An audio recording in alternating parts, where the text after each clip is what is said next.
G. In GST, so far we have learned so many things during this lockdown. And first we have learned introduction to tax. हमने introduction to tax का topic cover किया था. उसके बाद हमने GST की जो class 1 थी, सबसे पहली क्लास हुई थी अराउंड हमारी, द डेट वाज 28 मार्च 2020, 28 मार्च 2020 हमारी क्लास हुई थी. ठीक है, लगभग 1.5 महीना हो चुका है इस बात को. और हमने इसमें इंट्रोडक्शन टू टैक्स पढ़ा था. उसके बाद हमने ये माइक ऑन ऑफ की सेटिंग्स वगैरह देखी थी. फिर हमने इंट्रोडक्शन टू टैक्स को रिवाइज अपडेट किया था. इनकम टैक्स का फॉर्मूला मैंने आप लोगों को पढ़ाया था. ये रहा आपके इनकम टैक्स के फॉर्मूले का होमवर्क स्टेटस. बहुतों के अभी तक मेरे पास मेल नहीं आए हैं इसके. ठीक है, उसके बाद understanding GST tax refund from presentation with conclusion, ये मैंने यहाँ पर पढ़ाया था जीएसटी के बारे में और टैक्स रिफंड के बारे में कि टैक्स रिफंड कैसे होता है. ठीक है, 4 अप्रैल को हमने होमवर्क सॉल्व किया था. केवल हमारी पूरी क्लास होमवर्क सॉल्व करने में गई थी.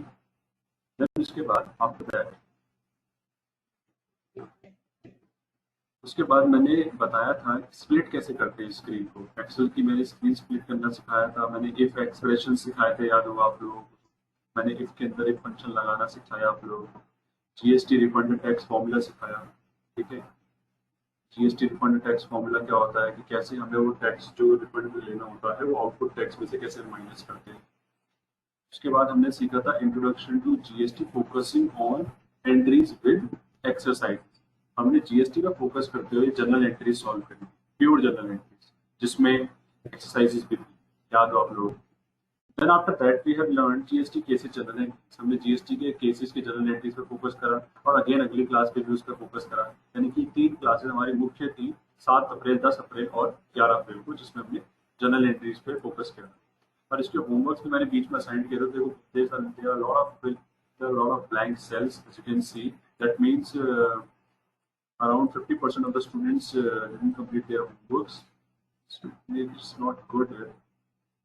4 एंट्रीज मैंने दी थी, वो भी कंप्लीट नहीं है किसी की. और किसी ने मेरे को बहुत लेट मेल किया था. शायद ये भी एक रीजन हो सकता है कि यहाँ पर मैंने अपडेशन नहीं करी. That can also be right. The thing is, today is 11th of May, and if I am giving you a homework on 9th of May, so 9th of May के बाद अगर मुझे होमवर्क का mail मिलेगा ना, तो बेटा वो 5 मई का नहीं होना चाहिए, क्योंकि 5 मई का होगा तो मैं अपडेट कैसे करूँगा उसके बाद में. क्योंकि एक्सेल शीट्स खोलनी पड़ती है, होमवर्क चेक करना पड़ता है. Sometimes I don't have any visibility. ठीक है, सो ये ध्यान रखो कि जो तुमने होमवर्क मैंने आपको परसों दिया है उसको जल्द से जल्द फिनिश करो. पहले आपको वो देना है. First priority is that point. तो ज़्यादा कुछ होता नहीं होमवर्क में. होमवर्क में प्रॉब्लम ये होती है कि जब वो बढ़ जाता है ना उसका टाइम पीरियड, तब वो हमें दिक्कत करता है बाद में. फिर हमने 3 एंट्री सॉल्व करी थी. उसके बाद हमने यहाँ पर फोकस किया था 14 अप्रैल को, focus on supply in GST. हमने जीएसटी के अंदर सप्लाई पढ़ा था, जहाँ मैंने कंपोजिट और मिक्स सप्लाई पढ़ा. Composite supply and mix supply बहुत ही इंटरेस्टिंग टॉपिक्स थे, जहाँ पर हमने बहुत सारी चीज़ें डिस्कस करी कि रजिस्ट्रेशन जो होता है, और अगर हम वहाँ पे जा रहे हैं, वहाँ पे राजधानी के टिकट ले रहे हैं, वहाँ पर हमें खाना भी मिल रहा है, तो दोनों की दोनों हमारी सप्लाई क्या होगी. हमने पढ़ा था. मिक्स सप्लाई के बारे में समझा था, लैपटॉप के साथ कराया गया है. मुंबई दर्शन विद होटल, मतलब बहुत सारी चीज़ें थी उसके अंदर. वीडियो भी उसका पड़ा हुआ है यूट्यूब में. यूट्यूब पे एनआईपीएस वेबटेक के चैनल पे आप जाकर उसको देख सकते हो, वॉच कर सकते हो और शेयर कर सकते हो. ठीक है, ये सब चीज़ें हमारी सिर्फ यूट्यूब पे भी. और हमने फिर फोकस किया था जीएसटी के ऊपर. जीएसटी के कोड्स विद रेट्स. हमने यहाँ पर जीएसटी के जो कोड्स थे, एचएसएन कोड, एसएससी कोड, वो पढ़े थे. उसमें उसके रेट्स पढ़े थे. रेट्स पता करने के लिए मैंने आपको एक वेबसाइट बताई थी, indiafillings.com. सारे मेल्स मेरे आपके पास हैं, सबके पास मेल्स पहुंचे. कुछ नहीं करना, आज मैं एक टेक्निक बताऊंगा जिससे आप अपने सारे मेल्स खोल सकते हो. उसके बाद मैंने जीएसटी का एक डाउट सेशन लिया था 17 अप्रैल को. आफ्टर दैट हमने एक्सरसाइज का टेस्ट सॉल्व करा था. फिर हमने पढ़ी थी जीएसटी के रजिस्ट्रेशन की थ्योरी. ये 20 अप्रैल और 22 अप्रैल की जो क्लासेस थी ना, बहुत ही क्रूशियल थी, बहुत ही ज्यादा इंपॉर्टेंट. जिसमें बहुत अच्छी अटेंडेंस रही थी हमारी. केवल एक स्टूडेंट एब्सेंट था, वो था Suresh. Suresh was back to back absent in those classes because of some network issues, so many things. I hope Suresh ने कवर कर लिया होगा. इसीलिए देखो सुरेश का जो होमवर्क स्टेटस है वो रिसीव्ड भी आ रहा है. ठीक है, इसका होमवर्क स्टेटस में रिसीव्ड आ रहा है. जीएसटी रजिस्ट्रेशन की theory class and online practical. तो जो मैंने थ्योरी क्लास में बोला था कि कॉपी में लिख लेना, उस पे से किस किसने लिखा है. एक तो Anil Mathur, second is Hrithik, third is Shivangi, fourth is Suresh and fifth is Ashutosh. ये 5 लोगों ने मुझे होमवर्क दिया है। और 22 अप्रैल को जो मैंने कहा था कि मुझे टीआरएन नंबर तक चाहिए, तो मेरे पास अनिल का मेल आ चुका था, ऋतिक का मेल भी आ चुका था टीआरएन वाला, मीनाक्षी का मेल आया था बहुत ही सुपर, एंड आशुतोष का मेरे को मेल आ चुका था। इनफैक्ट मुझे लगता है सबसे पहले आशुतोष ने किया था, बट डजेंट मैटर, जिसने पहले किया हो, ठीक है। बस उसको कंसिस्टेंटली करना एक बहुत इंपॉर्टेंट टास्क होता है। उसके बाद हमने बेटा जीएसटी की इंपॉर्टेंट डेफिनेशन पे फोकस किया था, जहाँ पे मैंने आपको बहुत ही लंबा थ्योरी सेशन दिया था। उसमें मैंने आपको इंपॉर्टेंट डेफिनेशन बताई थी जीएसटी के अंदर की, गुड्स क्या होता है, सर्विस क्या होता है, पर्सन क्या होता है, ठीक है, work contract, lot of things. क्योंकि कल के दिन कोई आपसे जीएसटी की नॉलेज आपकी क्वेश्चन करेगा तो वो ये सब पूछ सकता है। Then supply with goods and services, फिर हमने गुड्स एंड सर्विसेज समझा, उसका मैंने होमवर्क्स भी दे रखे थे। देखो यहाँ पर मैंने 28 अप्रैल और 30 अप्रैल की जो सप्लाई वाली क्लास थी, जिसमें मेन फोकस सप्लाई में किया था, उसका हमने होमवर्क्स बनाए थे। तो उस होमवर्क्स के अंदर केवल और केवल अनिल, अंजलि त्यागी, मीनाक्षी, शिखा एंड शिवांगी एंड सुरेश। शिखा का मेरे पास 3 दिन पहले मेल आया था, इसका नहीं, वो 5 मई वाले होमवर्क का। वैसे मैंने सब चेक कर रखा है, तो प्लीज आप लोग चेक करें। उसके बाद मैंने फोकस किया था एग्रीगेट टर्नओवर पे, और इस बीच में सप्लाई विद कंसिडरेशन हमने पढ़ा था। एग्रीगेट टर्नओवर वाली क्लास बहुत छोटी हुई थी, क्योंकि सम सर्वर इशू की वजह से वो क्लास बहुत ही छोटी रही थी। 5 मई को हमने सप्लाई विद कंसिडरेशन पढ़ा। सप्लाई विद कंसिडरेशन हमने फोकस किया कंसिडरेशन के ऊपर, सप्लाई के साथ, और फिर हमने डेफिनेशन ऑफ बिजनेस करके जीएसटी का प्रैक्टिकल स्टार्ट किया। अब यहाँ पर देखो मेरा तो वर्क डन है, मैंने तो सब कर रखा है, मैंने सबको पढ़ाया है। आपका देखो कहाँ कहाँ पे क्या है वो आप लोग देख लीजिए। अगर आपने वो ऑलरेडी मेल मुझे कर रखा है, स्टिल यूर सीइंग दैट कि नहीं ये तो ब्लैंक है, तो ध्यान रखना है, इसको आप रिपोर्ट जरूर कर देना, क्योंकि थर्सडे को मुझे सबको ये रिपोर्ट दे देनी है। थर्सडे मुझे सर को, नितिन सर को ये रिपोर्ट देनी है कि इन बच्चों ने होमवर्क किया है, तो मेरे ऊपर क्वेश्चन मार्क लग जाएगा कि सर आप पढ़ा रहे हो तो होमवर्क क्यों नहीं कर रहे हो। तो प्लीज प्लीज प्लीज जिन्होंने कर रखा है इसको जरूर सेंड कर देना। आप अपने अपने डाउट्स लिख सकते हैं, जो भी आपके डाउट्स हैं, अभी तक मैंने जो भी गो थ्रू हुआ हूँ शुरू से लेकर अंत तक, उसमें जो भी डाउट्स है प्राइवेट मैसेज में टाइप करो बराबर।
आई वांट टॉक विद रोशनी।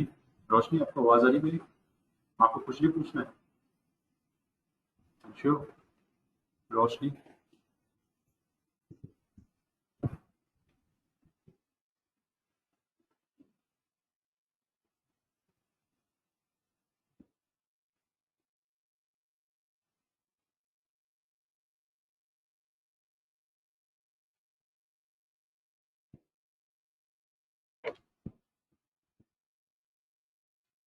बाकी ऋतिक तुम्हारा वो क्यों आ रहा है, यूबी क्यों आ रहा है उसमें, ये बताओ।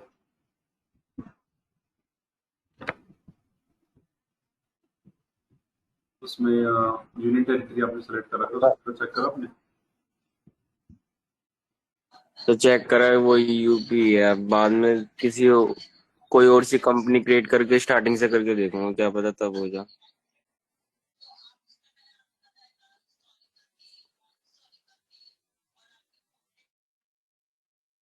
My question to you Hrithik, आप टीम व्यूवर अभी आप लैपटॉप में क्लास ले रहे हो मोबाइल पे?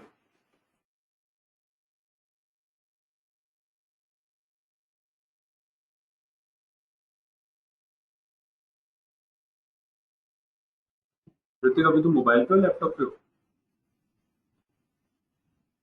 फिर मोबाइल पर। ठीक है। अब देखिए कैसे पता करते हैं, कैसे आपको सारे के सारे मेल्स मिलेंगे जो भी मैंने होमवर्क सेंड किया है। रोशनी, आपका जवाब नहीं आया बेटा, आपने कोई क्वेश्चन नहीं पूछना, आपका इश्यू बात है। तो हम यहाँ पर देखो कैसे ढूंढेंगे, देखिए देखिए देखिए जो भी मैंने आपको मेल्स असाइन कर रखे हैं होमवर्क्स के लिए, तो मैं उसके लिए क्या करता हूँ, मैंने ऑनलाइन क्लास वर्क नाम की टैब बना रखी है जीमेल में। Then what I am going to do, यहाँ पर एक ड्रॉप डाउन है शो सर्च ऑप्शंस पे, इस पर क्लिक करूंगा मैं। अब इस पर क्लिक करते ही फ्रॉम में मुझे अपनी आई डालनी है, आकाश गुलियाल।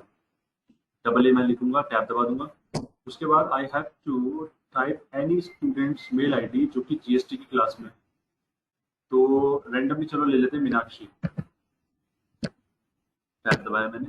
एंड डेट विद इन में मैं ले सकता हूँ अराउंड 6 मंथ्स या 2 मंथ्स।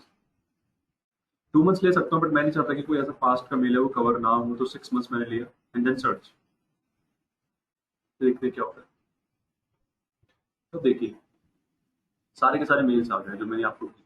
इस तरीके से आपको भी चेक करना है इनबॉक्स में। ठीक है, ऑनलाइन क्लास नंबर 2, 28 मार्च का होमवर्क, चौथी क्लास का होमवर्क। तो मैं रिवर्स चलूंगा, स्टार्टिंग करूंगा 5 मई से। 5 मई के होमवर्क को मैं सॉल्व करूंगा, ध्यान से देखना, कॉल पेन लेके रखो, कोई भी डाउट है पूछ लेना। First of all, first thing first, dear all PFA, note use dark blue font color to type the answers in document, or use black blue pen if you don't have PC. Answer the question in the same word document and post your homework by replying to this mail. मैं जानना चाहता हूँ इसका meaning क्या है। शालिनी आप बताओ।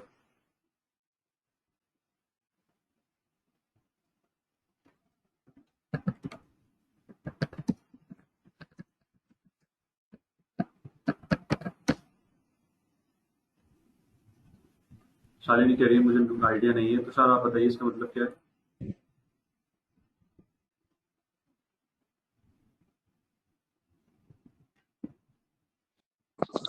Sir इसका मतलब है कि ब्लू फॉन्ट से आंसर देने हैं डॉक्यूमेंट के अंदर, और अगर जिसके पास पीसी नहीं है तो फिर वो ब्लू पेन से अपनी कॉपी में नोट कर सकता है, और फिर होमवर्क सेंड करना है मेल में रिप्लाई के अंदर। हाँ, तो जैसे कि जो होमवर्क है इसको मैंने ऐसे डाउनलोड किया है, आपको ऐसे डाउनलोड करना है इसे, 5 मई 2020 सप्लाई क्लास होमवर्क। तो मैं इसको सॉल्व इसलिए कर रहा हूँ बिकॉज क्योंकि यहाँ पे मेल्स नहीं है, तो मैं रिवर्स चल रहा हूँ बेसिकली। इसी से हम डाउट्स भी क्रिएट करेंगे। अब अगर अब आपको कोई डाउट हो तो प्लीज़ बोल के बताना, क्योंकि अब मैंने चैट बॉक्स थोड़ा सा मैंने साइड कर दिया। ध्यान से सुनना। एक डाउनलोड करने के बाद इसको डबल क्लिक करके ओपन अप करेंगे, देन 5 मई को हम सॉल्व करते हैं फटाफट से। कुछ भी नहीं था, बहुत ही छोटा सा टास्क था, बहुत बच्चों ने कर भी दिया ऑलरेडी। जिसने नहीं किया वो देख लो। जैसे कि 5 मई में तो, अरे 5 मई की बुरा हाल है, शिखा ने किया है ओनली, एंड सुरेश। चार तुमने भी नहीं करा है इसमें, ऐसा क्यों?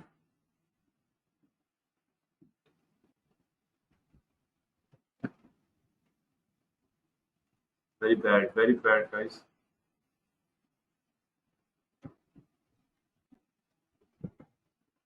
Now as you can see, GST class 5 May 2020 का सप्लाई का होमवर्क है, इसमें क्वेश्चंस हैं। पहला क्वेश्चन था, under definition of supply what is the meaning of such as. Definition of supply, supply की डेफिनेशन में एक वर्ड आता है सच एज। अगर आपको याद हो सचेज, मैंने एक वर्ड उसमें डेफिनेशन में आपको पढ़ाया था कि सचेज का मतलब क्या होता है। तो देखते हैं, डेफिनेशन में जाते हैं डायरेक्ट। सबसे नीचे थी सप्लाई की डेफिनेशन, मुझे कंट्रोल एंड दबा देना चाहिए पेज अप। देखिए यहाँ पर एक वर्ड आ रहा है सचेज। तो सचेज का मतलब क्या है? सचेज का मतलब है सिंपली एग्जाम्पल। तो यहाँ पर हम आंसर क्या लिखेंगे? ब्लू फॉन्ट कलर से।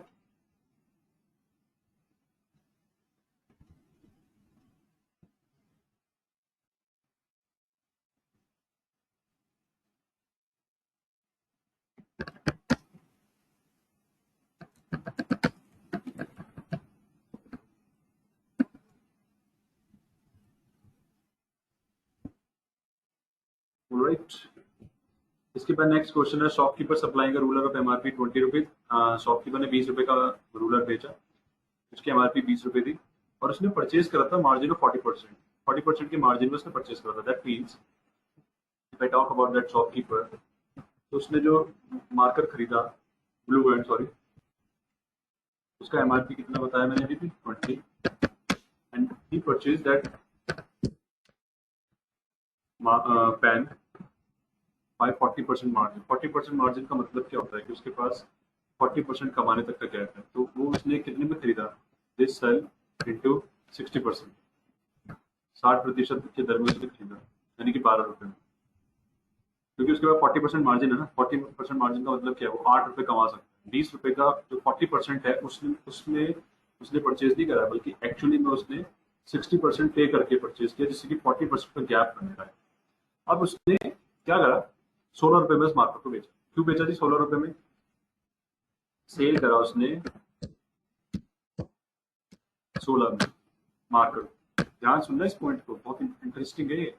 उसने सेल करा उस पर्टिकुलर पेन को 16 रुपए में। तो क्वेश्चन में दोबारा बोलता हूँ, उसने शॉपकीपर था, शॉपकीपर ने एक पेन था, उसकी एमआरपी थी 20 रुपीज, उसने परचेज करा उसे 12 रुपए, यानी कि 40% मार्जिन। 40% मार्जिन का मतलब ये होता है कि 8 रुपए का गैप रहा, क्योंकि 20 रुपए का जो 40% होगा वो होगा 8 रुपए, और मार्जिन का मतलब होता है गैप। दैट मीन 20 में से 8 गए 12, 12 रुपए में उसने खरीदा।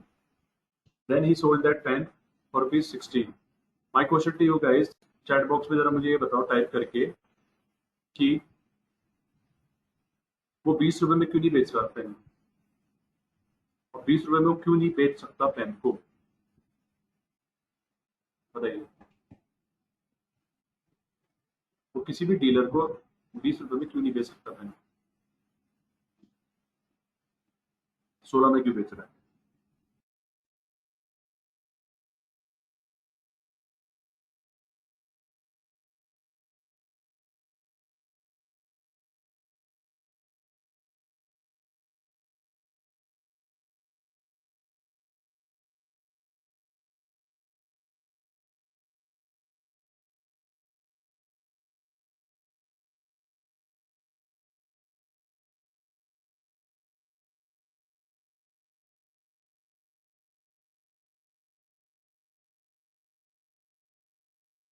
केवल तुषार और ऋतिक के आंसर दे रहे हैं। जी बिल्कुल सही कहा आप लोगों ने कि वो कहीं ना कहीं 4 रुपए डिस्काउंट दे रहा है। ठीक है, और अगर ये किसी और व्यापारी को भी बेचता नहीं है, सुनने में जो ध्यान से, अगर किसी और व्यापारी को भी माल बेचता, तो 20 रुपए में अगर बेचता तो व्यापारी कमाता क्या? सोचो मैं एक व्यापारी हूँ, मैंने उस मार्कर को परचेज कर लिया 20 रुपए में, और एमआरपी तो उसकी 20 रुपए, तो मेरे लिए क्या बजट महंगा? मैं कमा ही नहीं सकता। मैं 1 रुपए पे प्रॉफिट ऐड करूंगा तो एमआरपी से ऊपर मैं बेच ही नहीं सकता, इसलिए मुझे कम दर में खरीदना पड़ेगा। इसीलिए इसका जो जवाब है, जो क्वेश्चन है, उस क्वेश्चन से लर्निंग क्या है? लर्निंग ये है कि जब भी हमारे सामने सिचुएशंस आती है कि हमें बोला जाता है कि इस पार्टी का बिल बनाओ और मार्जिन इसका ये रखना, तो आपको रेट निकालना आना चाहिए। जैसे फॉर एग्जांपल मैंने आपको बोला जी इस पार्टी का ना जो मार्जिन इसे देना है 20% देना है। 20% देने का मतलब समझते हैं आप लोग? 20% देने का मतलब क्या होता है कि 20 रुपए में 20% को उसे गैप देना है। दैट मीन्स आपको 20 रुपए का 20% निकालना है। इक्वल टू करो, 20 को सेलेक्ट करो, इंटू 20% करो, कितना आ रहा है? 4 रुपए। इसका मतलब क्या है? 20 में से 4 घटा दो, 20 में से 4 घटा दो तो कितना बचा? जो भी अमाउंट बचा उसमें बेचना है 16 रुपए में। आगे लो, ऐसे निकाला जाता है प्राइस। और ऐसी कंपनीज के अंदर बोला जाता है कि जब भी पार्टी का बिल बनाना है तो ऐसे ही बोला जाता है इसी लैंग्वेज में कि इस पार्टी को इतना मार्जिन दो, इस पार्टी को इतना मार्जिन दो, उस फलाना पार्टी को इतना मार्जिन दो। मार्जिन में चलता है पूरा बिजनेस। तो शॉपकीपर ने सप्लाई करा, रूलर है मार्केट 20 में purchase the chicken service earning profit of rupees. Simple है, कितना प्रॉफिट कमा रहा है वो? कमा रहा है 4 रुपए। अब example is an example of supply of, किस का एग्जांपल है? बहुत सिंपल है, यह है सप्लाई ऑफ गुड्स का एग्जांपल। क्या है इसमें? मैं तो कुछ भी नहीं कर रहा, मैं तो सिंपली यहाँ पर चीजें डिफाइन कर रहा हूँ, ब्लू पेन से मैं लिख रहा हूँ। किसी को यहाँ तक कोई डाउट? ठीक है, बहुत ही सिंपल है, इसमें कुछ ज्यादा कुछ करना ही नहीं है। और थोड़ा सा मैं इसको फॉर्मेटिंग कर देता हूँ लिटिल बिट। नेक्स्ट क्वेश्चन था, if an architecture is supplying dash services to a person for rupees 45,000 and the person is giving him a cheque of 45,000। Simple है, आर्किटेक्चर कुछ सप्लाई कर रहा है सर्विसेज, तो as a GST student, as a GST practitioner, as a GST accountant, कल के दिन आपको पता होना चाहिए कि अगर कोई आर्किटेक्चर है तो what kind of supply is going, what kind of service is going to supply, कौन सी सर्विस को सप्लाई करता है। तो आर्किटेक्चर की जो सर्विसेज होती है वो कौन सी होती है? होम कंस्ट्रक्शन टाइप ऑफ लिख सकते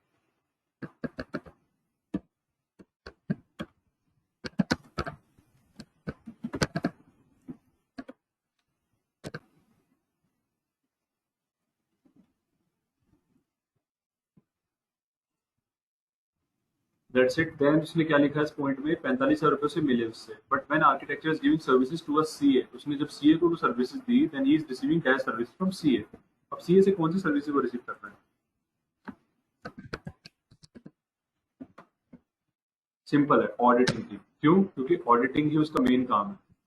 सीए का जो मेन वर्क है, ध्यान सुनना, जो पर्सन है दोनों के अपनी अपनी लेवल पे एक वो है, एक्सपर्टीज है। आर्किटेक्चर की एक्सपर्टीज है that he is giving, he can give you, he can give you the perfect construction model of your house, and CA can give you the clarity of your business, that is the auditing। दोनों अपने अपने field में आपको कुछ ना कुछ दे सकते हैं कंसिडरेशन के लेवल। वो उस पर्टिकुलर चीज दे सकते हैं जिसकी वैल्यू है मार्केट में, और जस्ट बिकॉज की वैल्यू है इसीलिए वो उसको कंसिडरेशन डिनोट किया जाएगा। तो मैं जो बोल रहा हूँ ना, एक एक पॉइंट में, एक एक पॉइंट को ध्यान से सुने, ठीक है? और अगर आप भी कुछ इंटरेस्टिंग बोल सकते हो तो जरूर बोलो, किसी को रोका नहीं है, ठीक है? This supply is recorded under GST as. बहुत ही सिंपल है, जिन्होंने जिन्होंने मेरे होमवर्क सेंड किया उन्होंने बता रखा है कि दिस सप्लाई सर ये जीएसटी के अंदर ना बार्टर में है, क्योंकि यहाँ पर ना एक के बदले दूसरा कुछ हो रहा है। बार्टर तब आता है जब हमें दिख जाता है कि बात पैसों में नहीं हो रही है बल्कि गुड्स या सर्विसेज देने में हो रही है। From above case, try to explain why government demands tax। बहुत इंटरेस्टिंग क्वेश्चन था कि गवर्नमेंट क्यों टैक्स डिमांड करती है above केस के तहत। तो बहुत सिंपल है। फर्स्ट फर्स्ट एंड फॉरमोस्ट मैं आपको बताना चाहूँगा कि ये क्वेश्चन जो ऐसे बनाए गए, क्यों बनाए गए, कि इसका जो लर्निंग्स है, देखो सबसे इम्पोर्टेंट क्वेश्चन, आप कोई क्वेश्चनिंग करोगे वो तो ठीक है, बट आपसे क्वेश्चनिंग अगर आपकी रिपोर्ट में मांग ली जाएगी और आपसे पूछते रहेगा कि ब्लैंक या फिर आंसर दो, अपना मत दो, तो ठीक है, उसमें क्या है कि एक पर्टिकुलर माइंडसेट पता चलेगा आपको भी। आपको भी जब क्वेश्चनिंग करोगे तो टॉपिक के और डेप्थ में आप जाओगे, और ये क्वेश्चंस कहीं ना कहीं आपसे इनडायरेक्टली या डायरेक्टली पूछे जा सकते हैं। So just be prepare for. From our case try to explain why government demands tax. क्यों गवर्नमेंट टैक्स डिमांड करती है? बहुत ही सिंपल है इसका जवाब। अब प्रॉब्लम यह है कि सिंपल तो है, अब उसको शब्दों में निकालना है। तो आपको क्या करना है? सिंपल सिंपल रखना है चीजों को, ज्यादा उस पर बड़ा चढ़ा के नहीं बोलना है, और सिंपल रखना जितना हो सकता है। देखो कैसे शुरुआत मैंने सिंस से करी। सिंस कब लगाते हैं? जब हमें पता होता है कि इस ये फैक्ट, मतलब ये कारण, ये चीज इस वजह से हो रही है। नॉर्मली हम बिकॉज भी यूज कर सकते हैं, आप सिंस यूज करो क्योंकि सिंस स्टार्टिंग में लग जाता है, यानी कि आपको मेन वजह बतानी है, तो सिंस लगा दो।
पेजेस का एक प्योर आंसर मैं चाहता हूँ कोई इसे पढ़े। पढ़ेगा आयशा, तुम पढ़ो।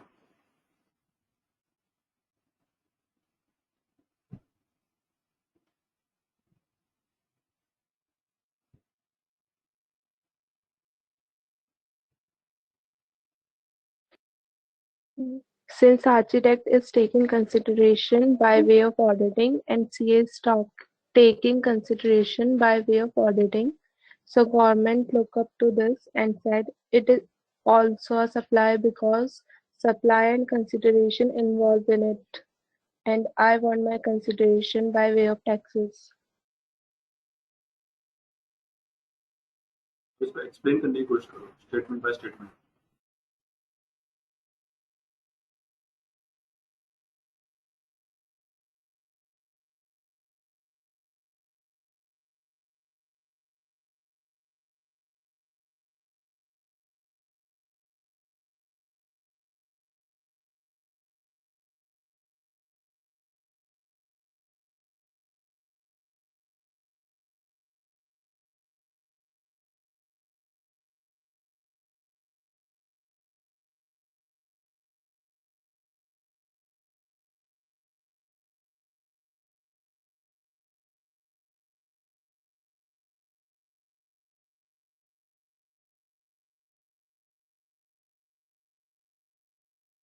Above case try to explain why government demands tax। बहुत सिंपल है। Since architecture is taking consideration by way of auditing, architecture को कंसिडरेशन कैसे मिल रहा है? क्योंकि वो ऑडिटिंग की सर्विसेज ले रहा है। और सीए को कैसे कंसिडरेशन मिल रहा है? ऑडिटिंग की सर्विस देके, क्योंकि वो CA is taking consideration by way of, sorry auditing गलत लिखा है, तो यहाँ पे आएगा हाउस कंस्ट्रक्शन।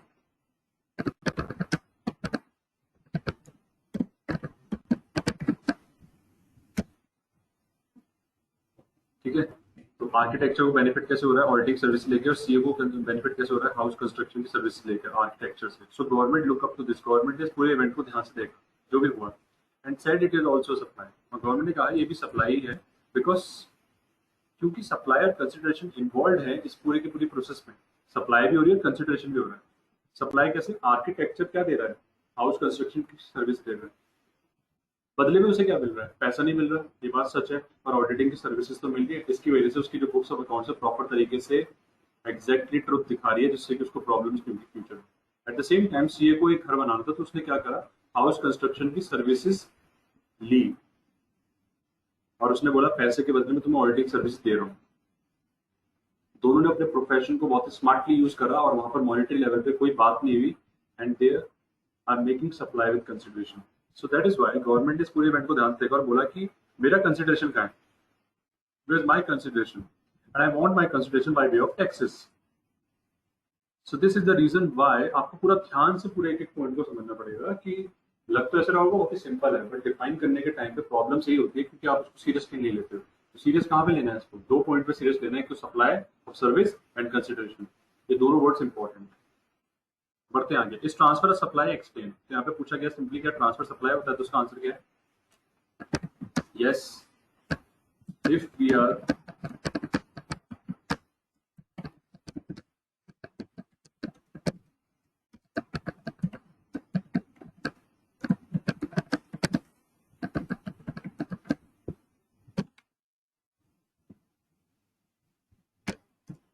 अब देखो यहाँ पर भी एक पॉइंट को समझ लो। कई बार हम क्या सोचते हैं ना कि डिफाइन करने का मतलब बस इतना सा है कि ये लिख दो, और मैंने इसकी बहुत बड़ी मिस्टेक कर दी। पता है क्या करा है? देखो, मैं यानी कि आकाश खुलिया यहाँ पे क्या कह रहा हूँ, ट्रांसफर सप्लाई एक्सप्लेन। तो इसका आंसर मैंने क्या दिया? यस, हाँ बिल्कुल, ट्रांसफर करना सप्लाई होता है। अब देखो कितनी बड़ी बेवकूफी है। If we are moving goods from one location to another, यानी कि एक लोकेशन से दूसरी लोकेशन में हम गुड्स मूव कर रहे हैं। फर्स्टली मैंने यहाँ यही बात नहीं करी कि कौन सी लोकेशन। लोकेशन तो ये भी हो सकता है ना कि गाजियाबाद से फॉर एग्जांपल मैंने गाजियाबाद के किसी गोडाउन में माल ट्रांसफर करा, ये भी हो सकता है। ठीक है, तो यहाँ पे मैंने क्लियरली नहीं डिफाइन करा। फिर उसके बाद मैं एग्जांपल में दिल्ली टू हरियाणा बोल रहा हूँ, केवल दिल्ली टू हरियाणा। मैंने ये नहीं बोला दिल्ली टू हरियाणा और सम अदर स्टेट, ये नहीं बोला मैंने। तो ऐसा लग रहा है कि पूरी डेफिनेशन बस इस तरफ इशारा कर रही है कि दिल्ली टू हरियाणा माल ट्रांसफर करना है। तो आपको बहुत जरूरी है कि एंड में आप ये लिखो बस, और some other state. Next question, exchange is a supplier where company exchanges dash product from dash product with extra dash. तो यहाँ पर सिंपल है, इसका आंसर क्या है?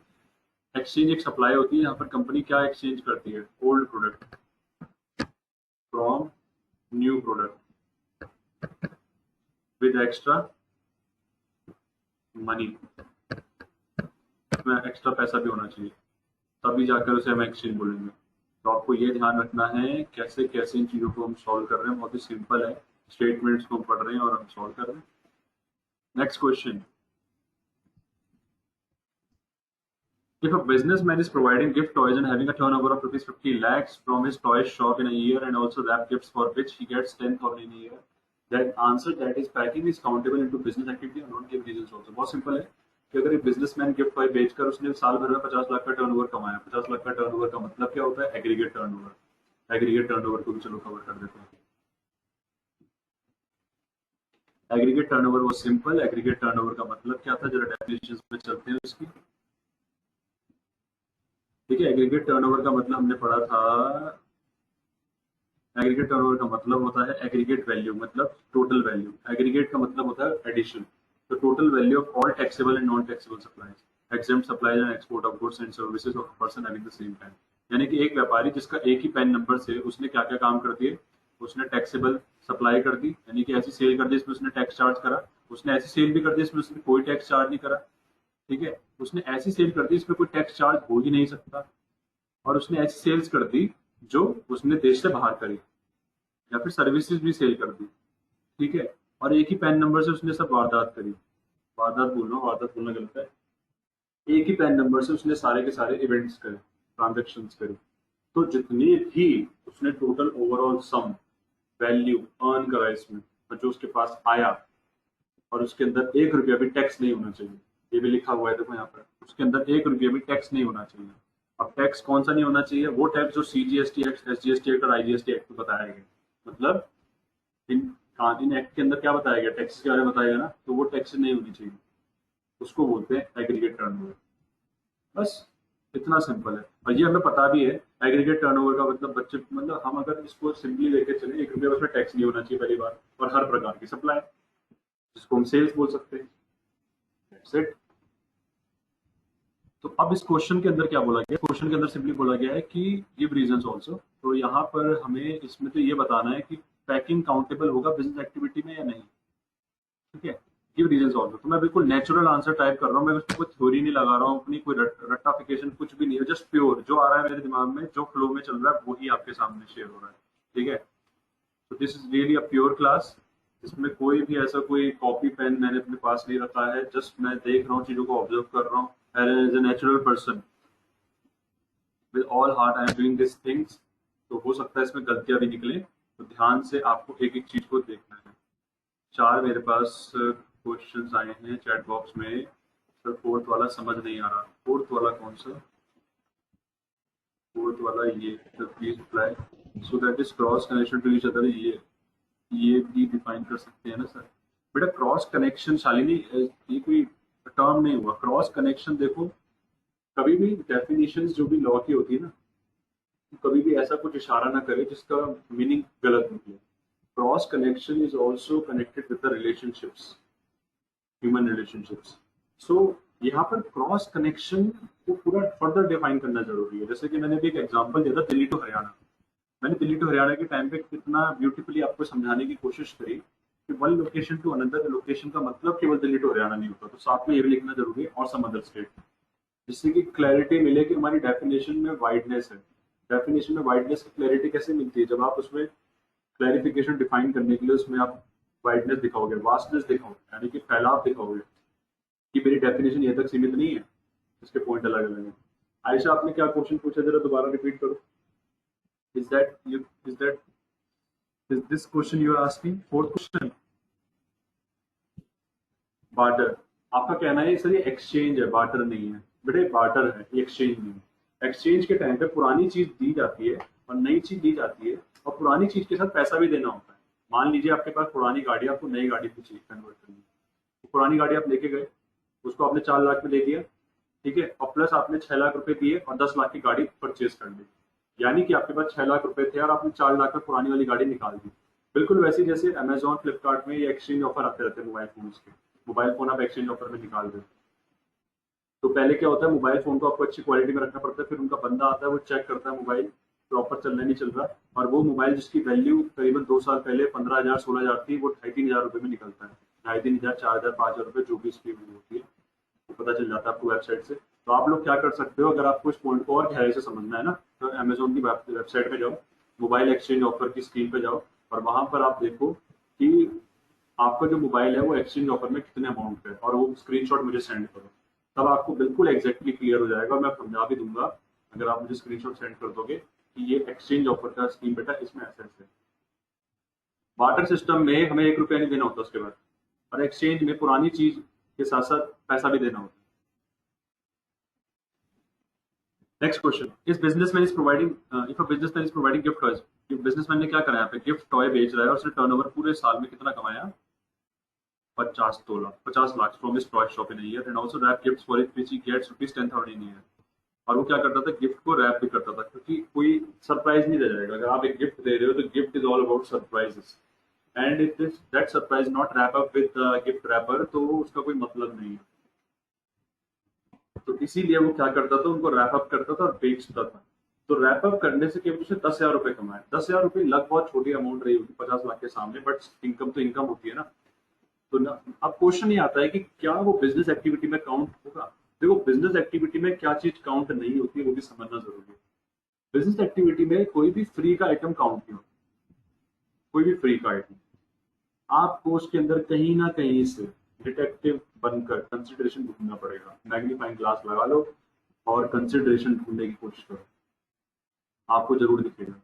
ठीक है, कंसिडरेशन का मतलब क्या वो उसके बदले कुछ ले रहा है, क्या उसके बदले इज ही गेट क्या बोला था कंसिडरेशन का मतलब, क्या उसके बदले वो अपने लिए कुछ ले रहा है या फिर किसी और के लिए जिससे उसका रिलेशन है। तो आपको दिख जाएगा आंसर। इस क्वेश्चन का आंसर क्या है,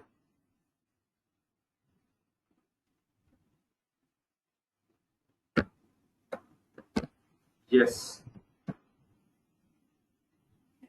रैपिंग गिफ्ट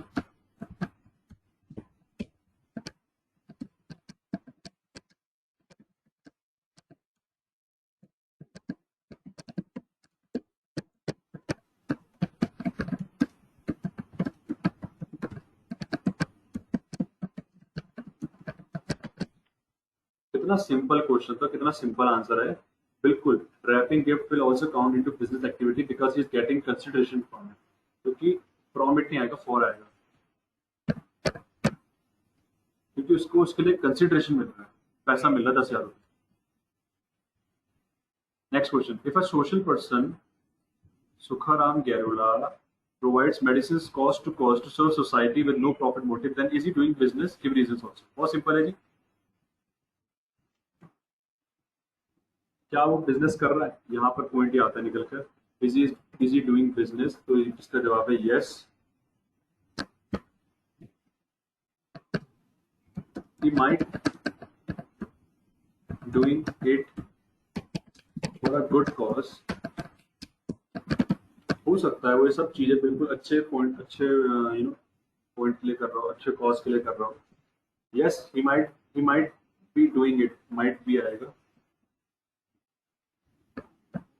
आप हिंदी में भी लिख सकते हो, ठीक है, don't worry. Yes, he might be doing it for a good cause, but English में समझना जरूरी है। English is really important language, क्योंकि कई बार कोई क्वेश्चन अगर आपसे 3-4 बार रिपीट करा गया और आपको उसका आंसर आता भी है, just because of communication gap आप वो आंसर नहीं दे पाए, तो नॉलेज पे भी क्वेश्चन मार्क लग जाएगा। ध्यान रखना इस बात का। प्लीज इंग्लिश में भी मूवीज देखो। तो yes, he might be doing it for a good cause, हो सकता है वो अच्छे कॉज के लिए कर, हाँ बिल्कुल वो अच्छे कॉज के लिए कर रहा है, but he is supplying medicines, that is goods, and business includes supply of goods। ये है जिसका आंसर। इस आंसर में मैंने क्या लिखा है, yes he might be doing it for a good cause, हो सकता है कि वो एक अच्छे कॉज के लिए काम कर रहा हो, but he is supplying medicine. वो क्या सप्लाई कर रहा है, मेडिसिन को सप्लाई कर रहा है, दवाइयों को सप्लाई कर रहा है, यानी कि गुड्स जिसको हम बोलते हैं। और बिजनेस के अंदर सप्लाई ऑफ गुड्स को बिजनेस बोलते हैं। बिजनेस की डेफिनेशन के अंदर बताया गया साफ साफ कि supply of goods is a business. 10th question का आंसर क्या है, the machine used to identify the wage amount of horse race with return. मैंने एक मशीन का नाम बताया था आप लोगों को, जिस मशीन के थ्रू ये पता चलता है कि हॉर्स रेस के अंदर किस घोड़े में कितना पैसा हमें मिलेगा। उस मशीन का नाम बहुत ही फेमस है, उसको बोलते हैं टोटलाइजेटर।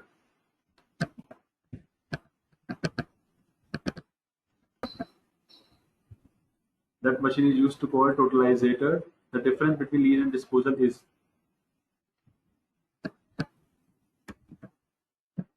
lease is for services and disposal is for goods. Both are of same nature as far as supply is concerned.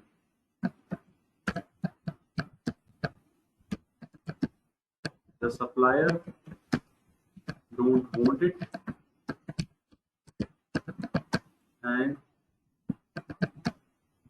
the purchaser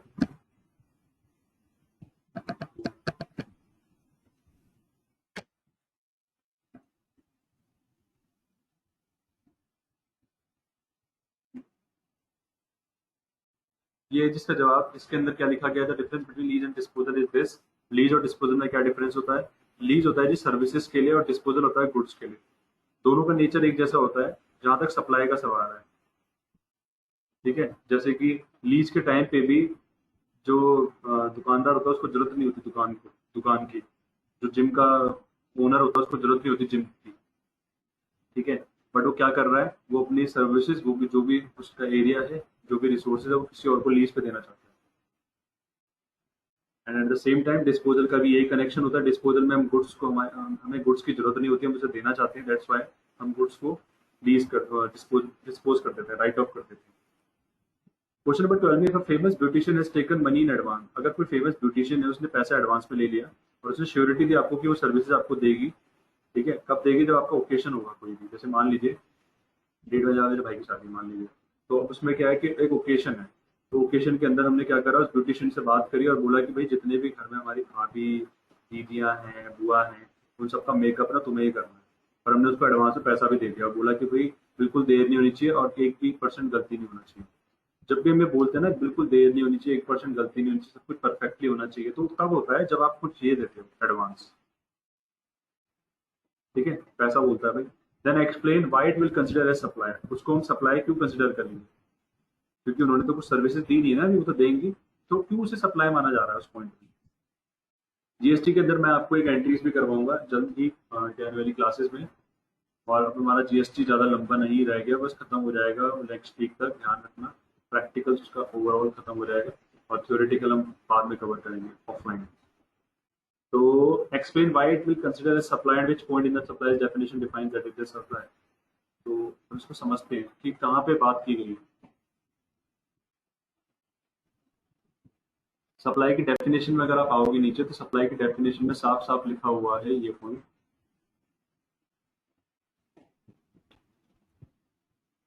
देखो यहाँ पे एक पॉइंट लिखा गया है, agreed to be made for a consideration. बस यही है वो पॉइंट जो ये कह रहा है। अगर किसी भी सप्लायर ने सर्विसेज देने से पहले पैसा रिसीव कर लिया, कंसिडरेशन रिसीव कर लिया, और एग्री टू बी मेड का मतलब क्या होता है, उसने बोल दिया कि हाँ मैं आपको ये सब फॉर्म्स ऑफ गुड्स या सर्विसेज सप्लाई कर दूंगा, या फिर इनमें से कोई एक, जैसे अभी वो क्या कर रही है, वो सर्विसेज सप्लाई करेगी ना, सप्लाई ऑफ सर्विसेज। तो supply of services agree to be made for a consideration, यही तो पॉइंट है, इसलिए वो सप्लाई, दैट्स इट। तो यहाँ पे कहाँ लिखा हुआ है, यहाँ पे पूछा गया कि किस पॉइंट पे ऐसा लिखा गया है, which point in the supply definition define that is a supply. तो आप बोलोगे डेफिनेशन पढ़ने के बाद, in supplies definition the point agree to be made for a consideration, बस इतना ही लिखना है। Agreed to be made for a consideration, guys. Agreed to be made for a consideration. Agreed to be made for a consideration. Yes I agree, I am gonna give you services. Beautician क्या कह रही है, बिल्कुल मैं agree करती हूँ, आपको भविष्य में सर्विसेज दूंगी। For a consideration means firstly you have to give me advance, because इससे मुझे श्योरिटी हो जाएगी। अब देखो कितना इंटरेस्टिंग पॉइंट है, इससे मुझे श्योरिटी हो जाएगी कि हाँ भविष्य में मैं एक इनकम अर्न करूंगी, तो मैं अपनी बुकिंग्स, जितनी भी मेरी बुकिंग्स है उनको मैं उस डे के लिए क्लोज कर दूंगी। Simple, that's why it's a supply. Mister A ने डील करा। एक पॉइंट और बता देता हूँ, देखो इसमें क्वेश्चन नंबर 12 में थोड़ा सा डीप पॉइंट है, ध्यान से समझना, अगर समझ में आया तो, नहीं तो बाद में मैं कवर अप पैसे भी करवाऊंगा। देखो मान लो कि हमने उसको 25,000 रुपये एडवांस दिया, 25,000 रुपये ने ब्यूटिशियन को एडवांस दिया, और हम उससे टोटल 1 लाख रुपए की सर्विसेज लेंगे। ध्यान सुनना इस पॉइंट को, हम उससे उसको एडवांस दे रहे हैं 25,000 रुपये, और हम 1 लाख रुपए की सर्विसेज उससे टोटल ओवरऑल लेंगे। तो बताओ उसको टोटल कितना पैसा वापस और देना है, हमें उसे और कितना पैसा देना है।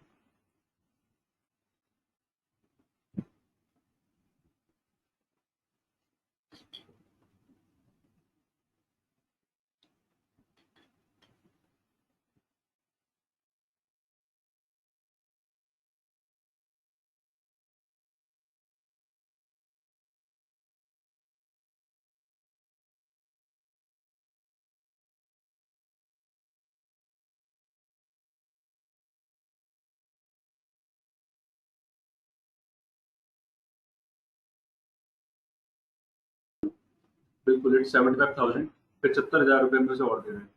अब दिमाग लगाओ, थोड़ा सा दिमाग लगाओ अंकल आंटीज।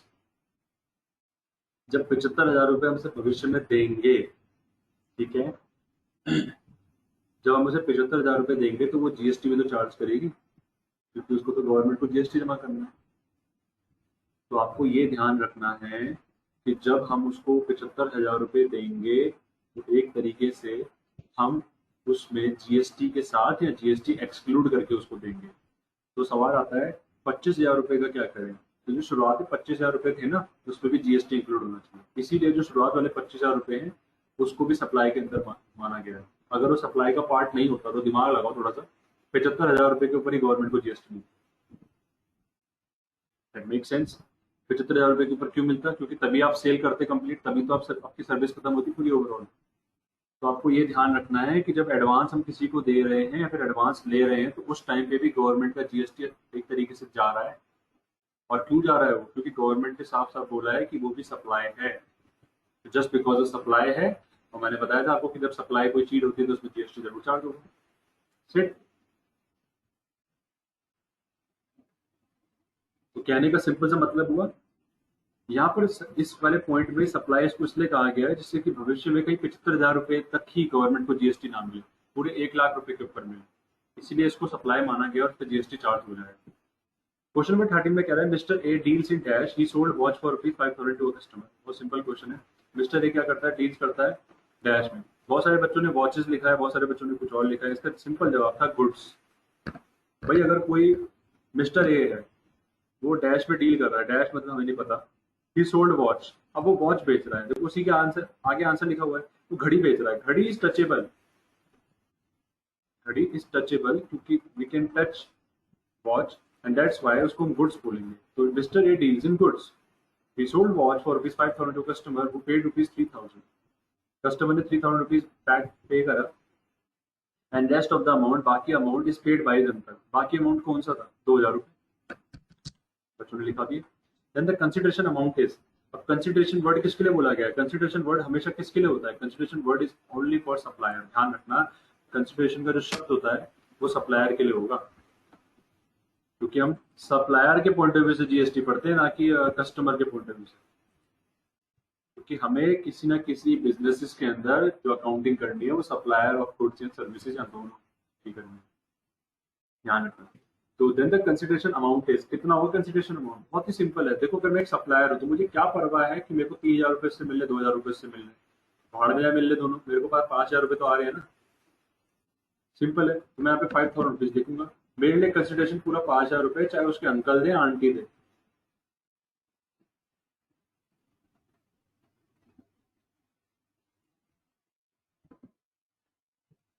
फिर क्वेश्चन नंबर 14 में कह रहा है if in above case mister A accepts the payment of ₹3,000, अगर ऊपर दिए गए केस में मिस्टर ए एक्सेप्ट कर लेता पेमेंट को 3000 रुपए में विद एन एंटीक वॉच, एक एंटीक वॉच के साथ given by customer, then the consideration is, मतलब कि 3000 रुपए कस्टमर कहता है कि मेरे पास है, साथ के साथ मेरे पास ना एक एंटीक वॉच है, एक एंटीक वॉच ऐसी जो कि आप ना ज्यादा में बेच सकते हो, निकाल सकते हो, तो मैं चाहता हूँ आप 2000 के बदले ना ये एंटीक वॉच ले लो।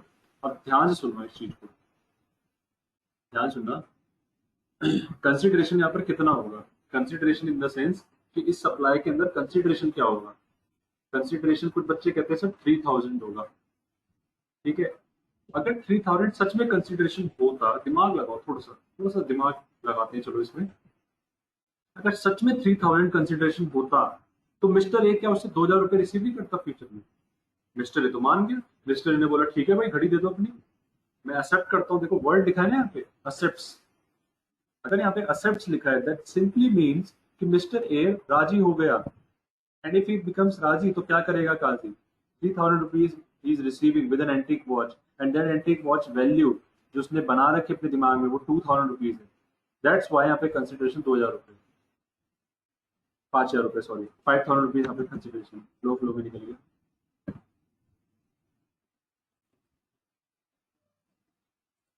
Next question. Mr. Naveen providing course at his village Mashrak with an affordable amount of rupees 15,000. Mister नवीन है, उन्होंने क्या करा, अपने एक गांव है उनका मशरक नाम का, उन्होंने वहां पर अफोर्डेबल अमाउंट में 15,000 रुपए में कोर्स लॉन्च किया, 15,000 रुपीज में उन्होंने कोर्स लॉन्च किया। एंड ही सेड कि मैं इन कोर्सेज के थ्रू हमारे जो विलेज में जो स्टूडेंट्स हैं उनको ना बेनिफिट पहुंचाऊंगा, ठीक है, क्योंकि वो पढ़ नहीं पाते वगैरह वगैरह, सो मेनी थिंग्स। तो उसके उनके पास 3 कैटेगरी के स्टूडेंट्स आए, एक जिसको एनजीओ ने सपोर्ट करा था, सेकंड जिसको पीएमकेवीवाई ने सपोर्ट किया था, प्रधानमंत्री कौशल विकास योजना, and third normal students, normal student जो आप जैसे हम जैसे, ठीक है। One day 3 admission took place, 3 admission एक दिन एक साथ होते हैं। फर्स्ट रवि का हुआ, 15,000 रुपए उसने दिए। सेकंड प्रीतम का हुआ, उसने 5,000 रुपए दिए और उसके बिहाफ में एनजीओ ने पे करे 10,000 रुपए। और थर्ड है प्रिया, जिन्होंने केवल 8,000 रुपए दिए और गवर्नमेंट से उनको सब्सिडी मिली क्योंकि वो पीएमकेवीवाई स्कीम के अंदर आ रही थी। Explain the consideration amount for all students. तो इट्स रियली सिंपल, जो रवि है उसका कंसिडरेशन हमें कितना मिला, रवि से हमें कितना पैसा मिला, 15,000 रुपए मिला, तो 15,000 रुपए कंसिडरेशन है। अब कुछ लोगों को लगता है कि जिस पर्सन से कंसिडरेशन मिलता है, पैसा मिलता है, उसी को ही कंसिडरेशन बोलते हैं, ऐसा नहीं है। अब हम बात करेंगे प्रीतम की। प्रीतम से कितना पैसा मिला, 5,000 रुपए मिला, पर प्रीतम के बिहाफ में एनजीओ वाले ने 10,000 रुपए पे करा। तो ध्यान रखना, एनजीओ वाला मेरा स्टूडेंट नहीं है। 10,000 रुपए मैं कमा रहा हूँ, पर किसके बिहाफ में कमा रहा हूँ, किसके लिए कमा रहा हूँ मैं, प्रीतम के लिए। मतलब कहने का क्या है सिंपली कि एनजीओ ने 10,000 रुपए प्रीतम के पॉइंट ऑफ व्यू से दिए। अब एनजीओ का जो भी अधिकारी है, जो भी है, वो प्रीतम के अंडर आता है, या फिर प्रीतम उसके लिए वर्क करता है, या फिर वो प्रीतम को सर्विसेज देना चाहता है, दैट डजंट मैटर।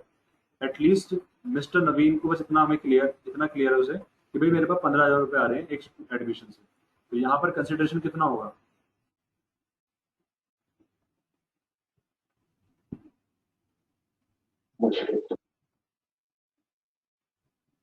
कितना होगा कंसिडरेशन, 15,000।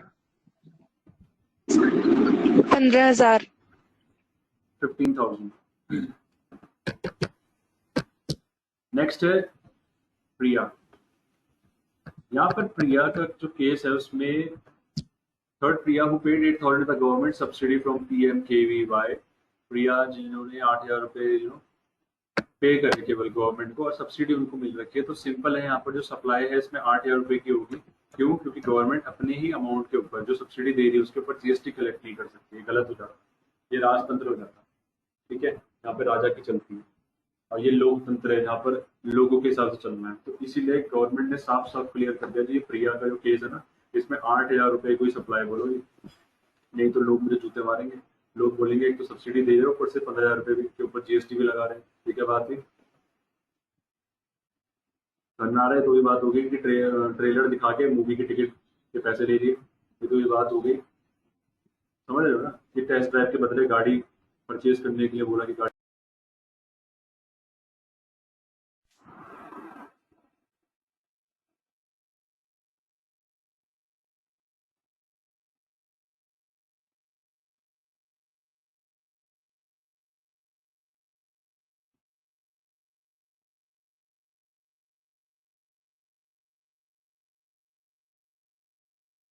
हेलो, मेरी आवाज आ रही है?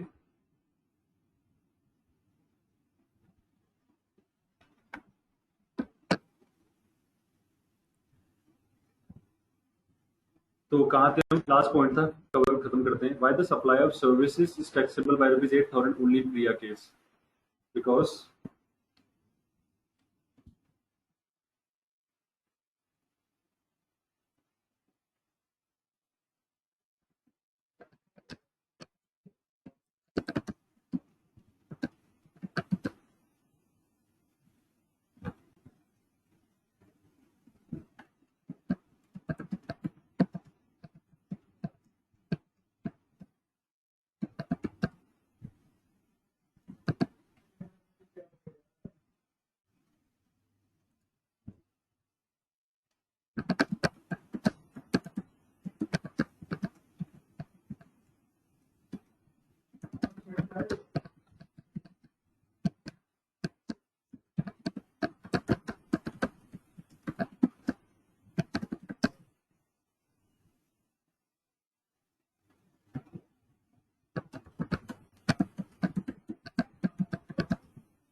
देखो क्या लिखा है मैंने.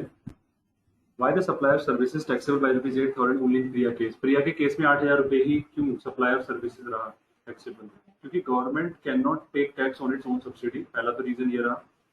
गवर्नमेंट अपनी ही सब्सिडी के ऊपर टैक्स कलेक्ट नहीं कर सकती, which is giving benefit to Priya. और वो सब्सिडी क्या है कि प्रिया को बेनिफिट देना कि वो अच्छे से कोर्स कंप्लीट कर ले. मोस्ट इंपॉर्टेंटली यहाँ पे पॉइंट ये आता है निकल कर कि government charges tax to provide services to people of India. बहुत इंपॉर्टेंट स्टेटमेंट है. गवर्नमेंट टैक्स क्यों चार्ज करती है? जिससे कि वो आपको सर्विस दे सके. और सब्सिडी एक ऐसी सर्विस का नाम है जिसको गवर्नमेंट अभी दे रही है, तो उसी के ऊपर टैक्स क्यों लेगी भाई? टैक्स लेने का जब पर्पज ही है कि लोगों को बेनिफिट देना. सब्सिडी एक प्रकार का बेनिफिट है, तो गवर्नमेंट उसी पे कैसे टैक्स ले लेगी? That make sense. यानी कि जितनी बातें मैंने यहाँ पे की सब में कोई ना कोई सेंस मैंने आपको समझाने की कोशिश करी. 5 मई 2020 सप्लाई क्लास का हमारा होमवर्क डन. और नेक्स्ट क्लास में हम आगे बढ़ेंगे.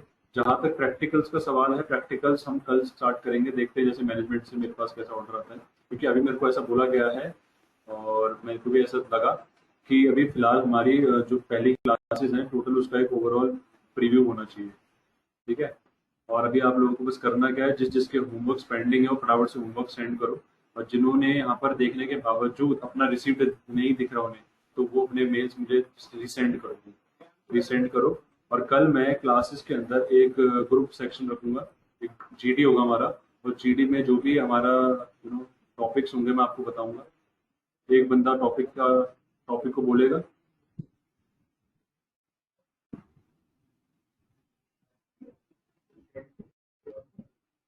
एक बंदा क्या करेगा, टॉपिक आपको बताऊंगा. बाकी लोग क्या करेंगे, क्वेश्चंस पूछेंगे. ठीक है. और एक मिडिल में पर्सन होगा जो जजमेंट करेगा, यानी कि मैं. तो क्या होगा, उसके अंदर एक पर्सन टॉपिक खोलेगा, टॉपिक को डिफाइन करेगा. देन उसके अगेंस्ट में जो दूसरा ग्रुप होगा वो क्वेश्चंस पूछेगा. तो ऐसे कर करके 7 से 8 टॉपिक्स मुझे बनाने पड़ेंगे. तो मैं आपको ग्रुप में सेंड करूंगा, उसको प्रिपेयर कर लेना. ठीक है जी.